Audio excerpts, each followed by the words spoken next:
ওয়ালাইকুম আসসালাম। ওয়ালাইকুম আসসালাম। হালাই ঘুমায় কেমনে?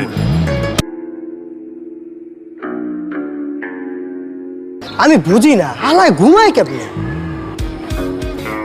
আই তোকে রাস্তা বুঝাই দিছি আমি কেমনে ঘুমাই। খারাপ এখন সে বিবাহ বার্ষিকী দাওয়াত। অবশ্যই আসবো। ভাইয়া আপনি কিন্তু আসবেন অবশ্যই। জি ভাবি অবশ্যই আসবো।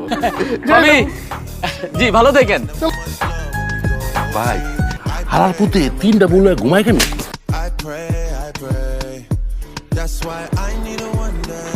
আচ্ছা আমি না বুঝলাম না হালায় 3 বলয়া ঘুমায় কেমনে? ঘুমায় কেমনে? আমি এলাকায় বলে হাইটটা গেলে পিছন থেকে কয় হালাই ঘুমাই কেমনে, কও আমি কেমনে ঘুমাই হে করে কমু। টুটুল ভাই আমি ছোট ভাই হিসেবে জানতে চাইতেছি, আমি কারো কমো না। আসলে আপনি 3 ভাবির হলে ঘুমান কেমনে কোন তো?